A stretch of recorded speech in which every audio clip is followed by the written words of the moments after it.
Neat ಪ್ರಶ್ನೆ ಪತ್ರಿಕೆ ಸೋರಿಕೆಯಾಗಿ 20 ವಿದ್ಯಾರ್ಥಿಗಳು ಪ್ರಾಣವನ್ನು ಕಳೆದುಕೊಂಡಿದ್ದಾರೆ. ಈ ಕುರಿತಂತೆ ಪ್ರತಿಭಟನೆ ನಡೆಸುತ್ತಿದ್ದ ಸೋನಮ್ ವಾಂಗ್ಚುಕ್ ಅವರನ್ನು ಬಲವಂತವಾಗಿ ಆಸ್ಪತ್ರೆಗೆ ಸೇರಿಸಲಾಗಿದೆ. ಸಿಜೆಪಿ ಕೂಡ ಈ ಪ್ರತಿಭಟನೆಗೆ ಕೈಜೋಡಿಸಿದೆ. ರಾಹುಲ್ ಗಾಂಧಿ ಮತ್ತು ಪ್ರಿಯಾಂಕಾ ಗಾಂಧಿ ನೇತೃತ್ವದಲ್ಲಿ ಕಾಂಗ್ರೆಸ್ ಕೂಡ ನಿನ್ನೆ ಪ್ರಧಾನಿ ಮೋದಿಯವರ ನಿವಾಸದ ಬಳಿ ದೊಡ್ಡ ಪ್ರತಿಭಟನೆಯನ್ನು ಹಮ್ಮಿಕೊಂಡಿತ್ತು. ಈ ಸಂದರ್ಭದಲ್ಲಿ ರಾಹುಲ್ ಗಾಂಧಿ ಮತ್ತು ಪ್ರಿಯಾಂಕಾ ಗಾಂಧಿ ಅವರನ್ನು ಕೂಡ ಬಂಧಿಸಲಾಯಿತು. ಸೆರೆಯಲ್ಲಿ ಇಟ್ಟಿದ್ದ ಪ್ರಿಯಾಂಕಾ ಗಾಂಧಿ ಮತ್ತು ಕಾಂಗ್ರೆಸ್ ಕಾರ್ಯಕರ್ತರನ್ನು ಸೋನಿಯಾ ಗಾಂಧಿ ಅವರು ಭೇಟಿಯಾಗಿ ಕ್ಷೇಮ ಸಮಾಚಾರವನ್ನು ವಿಚಾರಿಸಿದರು.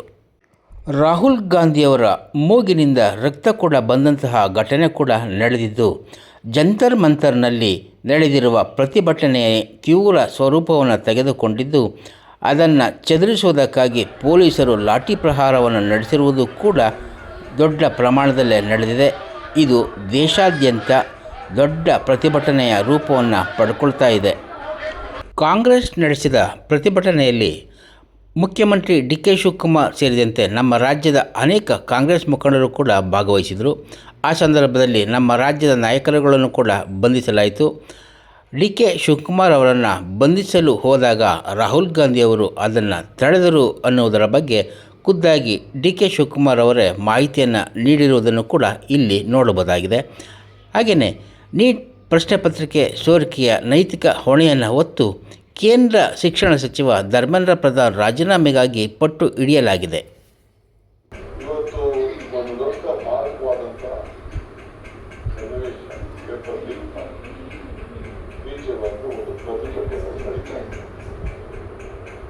ಯಾರಿಗೆ ಮನಸ್ಸಿಗೆ ನೋವು ಇರ್ತದೆ ಅವರು ಪ್ರತಿಭಟನೆ ಮಾಡ್ತಾರೆ.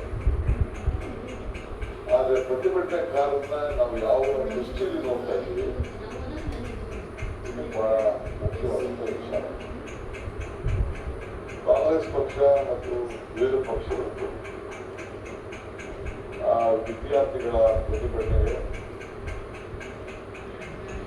ನಾವು ವಿದ್ಯಾರ್ಥಿಗಳ ಭಾವನೆಗೆ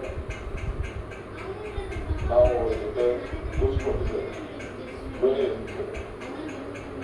ನೀಟ್ ಪರೀಕ್ಷೆ ಮುಂದೂಡಬೇಕು ಅಂತ ಹೇಳಿದ್ದೇವೆ.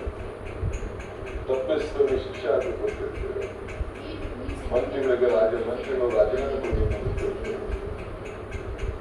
ಕೊನೆಗೆ ಸಂಸತ್ನಲ್ಲಿ ಚರ್ಚೆ ಮಾಡೋಣ ಅಂತ ನಾವು ಹೇಳ್ತೀವಿ. ಅದು ಯಾವುದಕ್ಕೂ ಕೂಡ ಅವರು ಅವಕಾಶ ಕೊಟ್ಟಿಲ್ಲ. ಯಾರು